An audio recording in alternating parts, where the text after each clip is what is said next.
Oke gini, ada satu hal yang pasti di negeri ini, begitu lo nyebut nama Soeharto, timeline langsung tegang. Ada yang senyum nostalgia, ada yang langsung ngedumel.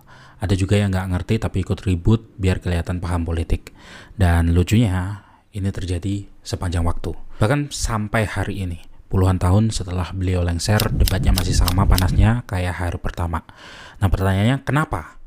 Kenapa satu nama bisa bikin bangsa ini pecah jadi dua kubu yang sama-sama yakin mereka paling benar? Dan kenapa setiap kali muncul wacana Soeharto layak jadi atau mendapat gelar pahlawan nasional, Indonesia tiba-tiba berubah menjadi arena tinju? Di satu sisi ada yang bilang, lah kalau bukan dia yang bangun Indonesia, lalu siapa? Jalan, sekolah, bendungan, swasembada pangan, itu kerja siapa kalau bukan dari Soeharto? Tapi di sisi lain ada juga yang bilang, pahlawan dari mana? Lihat dong pelanggarannya. Banyak kesalahan yang dia bikin, dosa-dosa politik yang dia bikin, pelanggaran HAM, KKN, pembungkaman media, dan segala kebusukan di era Orde Baru. Jadi yang bener, yang mana? Gue di video ini nggak mau jadi juru bicara salah satu kubu gitu ya. Gue cuma mau mengajak kalian semua ngelihat Soeharto sebagai sosok. Bukan legenda, bukan propaganda, bukan monster. Tapi manusia yang hidup di masa rumit dan meninggalkan jejak yang ribet banget buat dirangkum. Dan sebelum kita masuk lebih dalam, coba tanya ke diri kalian masing-masing kenapa gue merasa ke-trigger ketika denger nama Soeharto. Nostalgia kah? Trauma kah? Ataukah itu sebuah pembelajaran sejarah? Atau cuma ikut arus untuk berpendapat? Nah dari situ kita bisa mulai membahas lebih jernih. Karena kalau mau ngomong soal Soeharto, kita harus siap buat satu hal. Ngelihat dua sisi mata uang yang nggak akan pernah bisa dipisahkan. Dan ya, seperti biasa, sebelum kita ribut, kita pahami dulu konteksnya, karena nama besar nggak pernah lahir dari ruang kosong. Kalau kalian perhatiin, perdebatan soal Soeharto itu bukan sekedar soal sejarah. Ini soal emosi kolektif yang nempel di kepala dua generasi yang berbeda. Dan dua-duanya merasa paling benar. Di satu sisi ada generasi yang hidup langsung di bawah pemerintahan Orde Baru. Mereka merasakan yang katanya masa paling stabil. Harga-harga gampang ditebak. Keamanan relatif terjaga. Pembangunan kelihatan jelas dan negara kayak punya satu komando yang kuat. Buat mereka Soeharto itu simbol ketertiban cuy. Simbol Indonesia yang dulu enak. Di sisi lain, ada generasi yang lahir pasca era reformasi, yang tumbuh dengan cerita soal pembungkaman media, aktivis yang hilang, kasus HAM yang menumpuk gitu kan, politik yang dibungkam, dan korupsi yang merajalela sampai akar keluarga. Buat mereka, Soeharto bukan pahlawan, tapi peringatan. Dua narasi ini sama-sama keras, sama-sama yakin, dan sama-sama punya argumentasi yang cukup valid. Dan yang bikin debat ini nggak pernah selesai adalah satu hal. Soeharto bukan tokoh sederhana. Dia bukan baik atau jahat doang. Dia dua-duanya. Dan Indonesia terbelah karena masing-masing orang cuma melihat dari sisi yang paling dekat dengan pengalaman mereka. Ditambah lagi keluarga, kelompok politik, dan bahkan media punya framing masing-masing terhadap satu nama ini. Gerakan mahasiswa punya narasi sendiri, keluarga korban punya lukanya sendiri, dan rakyat yang dulu merasakan stabilitas juga punya kenangan yang nggak bisa dihapus. Makanya setiap kali muncul isu Soeharto pahlawan nasional, Indonesia langsung kayak buka folder trauma dan nostalgia secara bersamaan. Bahaya nggak juga sebenarnya. Tapi kalau kita bahas tanpa kepala yang dingin, yang ada cuma teriak-teriak doang tanpa ngerti konteks. Dan itu sebabnya sebelum kita menilai, kita harus tahu dulu siapa Soeharto sebenarnya, dari mana dia datang, dan kenapa dia bisa memegang Indonesia selama 32 tahun tanpa hambatan. Karena kalau mau debat, minimal harus tahu pangkalnya dulu. Setelah ini kita bahas latar belakang yang bikin dia ya jadi Soeharto. Sebelum nama Soeharto menjadi simbol Orde Baru, dia cuma anak desa dari Kemusuk cuy, dari Yogyakarta. Lahir di keluarga sederhana, jauh dari bayangan jadi orang paling berpengaruh di negeri ini tuh jauh banget. Dan justru di situ akar karakternya mulai kebentuk, tenang, tertutup, dan selalu menghitung segala kemungkinan. Masa kecilnya bukan yang gemerlap, dia tumbuh di lingkungan agraris, melihat langsung kerasnya hidup Jawa di masa kolonial. Dari sini banyak analis bilang Soeharto belajar dua hal, yaitu diam dan bertahan. Masuk usia 20-an, dia ikut Kenil, tentara bentukan Belanda, tapi setelah Jepang datang, dia langsung masuk peta. Setelah kemerdekaan dia gabung TNI dan langsung ikut berbagai operasi militer yang cukup keras. Dari menumpas DITI sampai operasi keamanan di berbagai daerah. Soeharto bukan tipe orator, dia bukan seorang penggerak massa. Dia itu tipe pemain senyap yang kerja di balik layar dan pelan-pelan membangun jaringan. Dan inilah yang bikin karir militernya itu naik cepet cuy. Dia jarang bikin konflik terbuka dengan siapapun, tapi punya loyalty circle yang cukup kuat. Puncak naiknya terjadi di momen paling kacau dalam sejarah Indonesia, yaitu tahun 1965. Saat G30S PKI pecah, Soeharto bergerak cepat, mengambil alih komando dan mulai mendorong Soekarno ke pinggir kekuasaan. Sebagian orang melihat dia sebagai penyelamat yang mencegah Indonesia runtuh. Sebagian lain bilang dia cuma memanfaatkan kekacauan untuk ambil kendali. Yang jelas dari 65 sampai 67, semua langkahnya terukur, mengamankan militer, membangun opini publik, mendekati elit politik, dan pada akhirnya menggantikan Soekarno secara legal sekaligus perlahan. Nggak pakai kudeta terbuka, nggak pakai tembakan, semua dilakukan lewat mekanisme negara. Tapi arahnya jelas. Dan sejak titik itu Indonesia masuk ke satu era baru, yaitu Orde Baru. Era di mana Soeharto bukan cuma presiden, tapi juga pusat gravitasi politik, ekonomi, dan keamanan. Buat sebagian orang, langkah-langkah ini adalah bukti bahwa dia pemimpin besar visioner, ya, yang menyelamatkan negara dari ambang kekacauan dan kehancuran. Buat yang lain, ini awal dari pemerintahan yang tangannya terlalu panjang dan kuasanya itu terlalu absolut. Tapi sebelum kita menilai, kita harus lihat dulu dua sisi yang bikin sosok ini begitu kontroversial. Jasa besarnya dan bayang-bayang gelap di belakangnya. Kalau kita bicara soal Soeharto, mau lo sebel, mau lo kagum, ada satu hal yang susah untuk ditolak. Dia meninggalkan jejak pembangunan yang masih kita injak sampai sekarang. Dan ini penting banget kalau lo mau nanggepin orang-orang yang langsung ngegas bilang Soeharto nggak pantas jadi pahlawan. Jadi kita bahas santai aja, nggak usah pusing, yang penting jelas dan ngena. Sebelum Soeharto muncul, ekonomi Indonesia itu acak-acakan, inflasi nggak ketolong, listrik mati kayak hobi nasional, dan banyak jalan cuma pantas buat lompat-lompat. Bukan buat mobil lewat, ya gitu ya. Pas Orba mulai pegang kendali, fokus utamanya satu, bikin fondasi dulu. Jalan, waduk, irigasi, pelabuhan, listrik, pokoknya bikin negara ini bisa berdiri dengan tenang. Efeknya, ekonomi kita pernah ngebut 7-8% selama bertahun-tahun. Sekarang aja pemerintah ngincar angka segitu udah kayak mimpi basah cuy. Dan ya ini bukan soal pro dan kontra, ini soal kenyataan. Data yang berbicara. Stabilitas bikin orang bisa hidup. Ini prestasi besar yang sering diremehkan. Lo boleh nggak suka Orba, lo boleh nggak suka Soeharto, lo boleh benci sama yang namanya keluarga cendana. Tapi Indonesia pernah ada di titik mengirim beras ke negara lain, bukan cuma impor doang. Program revolusi hijau, irigasi, penyuluhan, pupuk, itu semua jalan secara bersama-sama. Dan puncaknya tahun 84, FAO resmi bilang Indonesia swasembada pangan. Di masa itu petani berasa dihargai banget cuy, dan pemerintah benar-benar mengurusi produksi.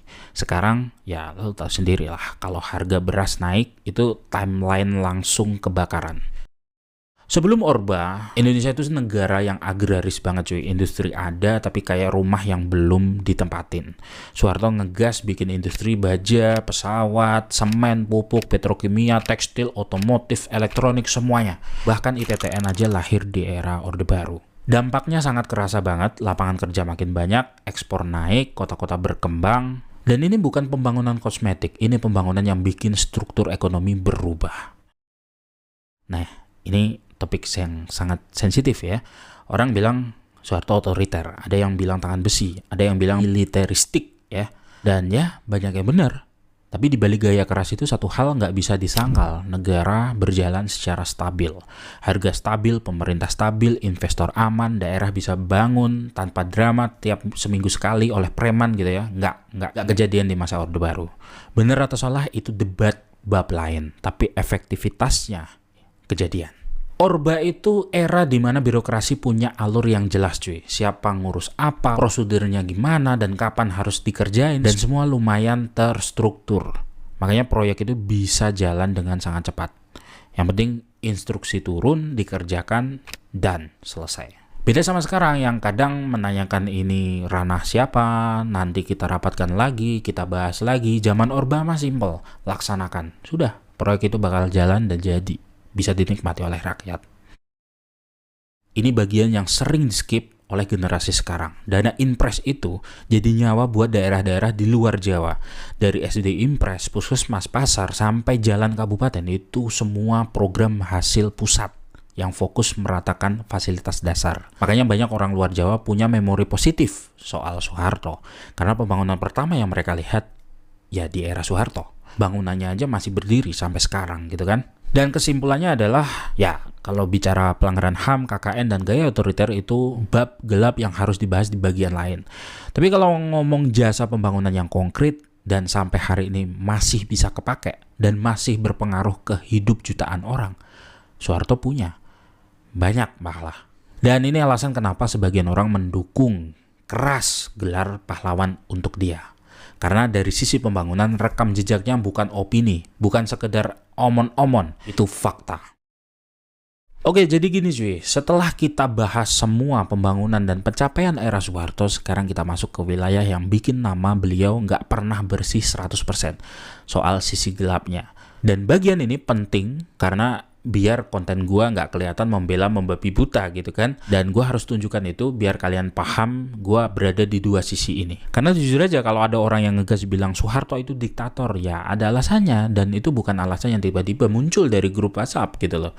Pelanggaran HAM jadi tanda paling besar dari operasi militer di Timur Timur sampai isu-isu pembunuhan misterius macam Petrus di awal 80-an. Semua itu ninggalin trauma. Oke. Banyak orang yang sampai hari ini kalau diajak ngomong soal Orde Baru langsung pucat mukanya. Bukan karena sentimen politik, tapi karena mereka hidup di masa itu dan merasakan sendiri betapa gampangnya negara datang untuk mengetuk pintu. Negara kuat itu enak buat pembangunan, tapi menakutkan kalau menyasar warganya. Belum lagi urusan kebebasan, lo harus bayangin zaman di mana nge-tweet aja belum ada, tapi ngomong sembarangan bisa bikin lo hilang karir, hilang panggung, bahkan hilang begitu saja. Media dijaga ketat, oposisi dipelintir, kritik dianggap ancaman negara, semua serba sunyi. Dan kalaupun ada suara yang melawan, suara itu cepat banget untuk diredam. Masalah berikutnya, KKN, korupsi, kolusi, dan nepotisme. Ada pohon besar, ada akar kemana-mana, dan semuanya berpusat ke cendana. Dari bisnis sampai kebijakan, dari proyek sampai perusahaan raksasa, keluarga Soeharto punya peran yang terlalu besar. Banyak yang merasa negara ini berasa seperti milik satu keluarga, bukan milik 200 juta rakyatnya. Makanya ketika rezim jatuh, kemarahan pecah di mana-mana karena orang merasa puluhan tahun dimanfaatkan. Dan soal oligarki, ya jujur aja, banyak dari struktur yang terbentuk di masa Soeharto masih ke bawah sampai sekarang. Dari jaringan bisnis, elit politik, sampai para konglomerat. Kadang kita mikir, ini warisan atau kutukan? Ya, kalau gue menjawab, itu dua-duanya. Kalau semua hal itu dirangkum dalam satu kalimat, jadinya pembangunan Orba itu cepat, tapi bayarannya sangat mahal. Mahal secara politik, mahal secara kebebasan, dan mahal secara hak asasi manusia. Makanya perdebatan Soeharto pahlawan atau penjahat gak pernah kelar. Karena sisi terang dan sisi gelapnya sama-sama besar. Dan orang bebas memilih mau lihat dari sisi manapun. Dan tugas kalian sebagai penikmat politik, hadapi saja dua sisi itu, jelasin apa adanya biar jelas kalau lo bukan buzzer, bukan pembenci, tapi orang yang pengen meluruskan narasi sejarah tanpa gimmick emosional. Oke, sekarang kita masuk ke bagian yang menurut gue ini ramai untuk dibahas. Kenapa sih keluarga Gus Dur, terutama Alisa, Alia, dan Inayah Wahid sering banget vokal soal penolakan gelar pahlawan untuk Soeharto? Ini bukan sekedar bela kubu politik, ini lebih dalam dari itu. Hubungan Soeharto dan Gus Dur dari dulu cuy, ribet. Kayak mantan yang tiap ketemu pura-pura biasa aja, tapi sebenarnya banyak sejarah di belakangnya. NU sendiri, organisasi Islam yang ada di Indonesia, pernah beberapa kali berseberangan sama Orde Baru. Dari urusan politik, pembatasan gerak organisasi, sampai tekanan yang sifatnya halus, tapi terasa banget di akar rumput. Gus Dur itu kan orangnya paling anti dibungkam, sementara Orde Baru itu rezim yang paling gak suka dikritik. Jadi benturannya itu sangat keras dan wajar. Lalu masuk ke era Gus Dur jadi presiden, banyak keputusan beliau yang dianggap mengusik warisan Orde Baru, dan itu bikin hubungan dengan loyalis Soeharto makin tegang. Jadi jangan heran kalau keluarga beliau punya memori politik yang gak manis soal Soeharto dan Orde Baru. Itu memori panjang, bukan narasi dadakan. Nah, ketika isu gelar pahlawan Soeharto muncul, keluarga Wahid langsung angkat suara. Mereka bilang ada luka lama yang belum selesai, ada sejarah yang belum dibereskan, ada rasa yang belum dipulihkan. Intinya jangan buru-buru memuliakan seseorang kalau masa lalunya belum stabil atau diakui, apalagi belum diselesaikan. Dan di sini muncul ironi yang terlalu ekstrim dan kontras untuk menjadi bahan perdebatan. Loh, waktu Gus Dur dikasih gelar pahlawan, mereka kenapa nggak nolak? Ya tentu saja enggak, itu bapaknya sendiri. Tapi ini justru menunjukkan satu hal, penilaian moral itu subjektif, nggak ada standar yang baku. Makanya kalau kita bahas isu ini bukan buat menyerang keluarga Gus Dur, bukan juga buat membela Soeharto mati-matian. Ini cuma realita bahwa setiap keluarga punya pengalaman sejarahnya sendiri. Bagi keluarga Soeharto, beliau tokoh besar. Bagi keluarga Gus Dur, beliau bagian dari masa-masa sulit. Dua-duanya valid dari sudut pandangnya masing-masing. Dan di ujungnya, debat soal gelar pahlawan itu bukan cuma soal sejarah, tapi soal rasa. Rasa kecewa, rasa luka, rasa bangga, rasa trauma. Semua bercampur, jadinya debatnya nggak pernah selesai.